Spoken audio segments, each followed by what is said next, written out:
Sebelumnya, Assalamualaikum warahmatullahi wabarakatuh. Perkenalkan, nama saya Ahmad Nur Rahman dengan NIM 0501855546.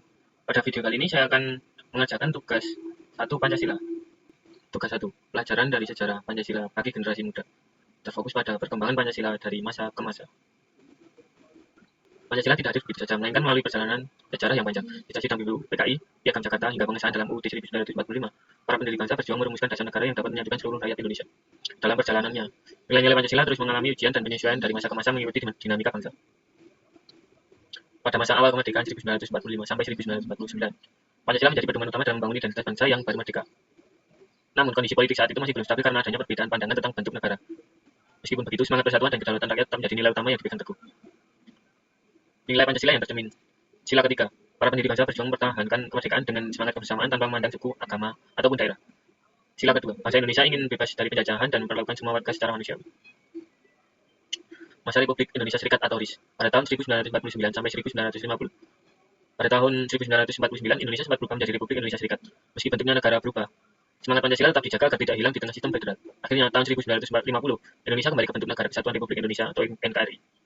Nilai Pancasila yang tercermin. Sila ketiga, keputusan untuk kembali ke bentuk NKRI menunjukkan tekad kuat untuk tetap bersatu dalam satu negara, bukan terpecah menjadi negara-negara bagian.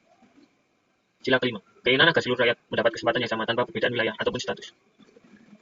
Masa demokrasi terpimpin 1959 sampai 1966, di masa demokrasi terpimpin, Presiden Soekarno berusaha menegakkan kembali semangat gotong royong dan nasionalisme.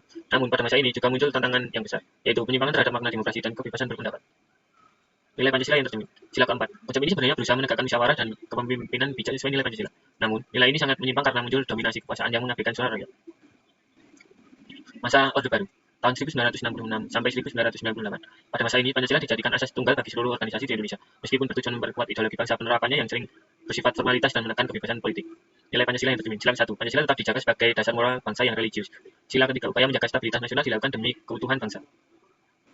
Pada masa reformasi tahun 1998 sampai sekarang, masa reformasi membawa kebebasan dan keterbukaan, tetapi juga membawa tantangan baru seperti disinformasi, individualisme, dan intoleransi.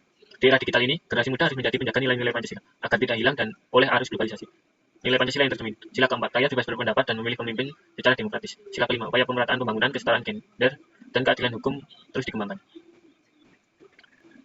Saya belajar bahwa Pancasila bukan sekedar ideologi, tetapi jiwa bangsa Indonesia. Nilainya mengajarkan kita untuk selalu bersikap toleran, adil, menghargai perbedaan, dan bekerja sama untuk kebaikan bersama.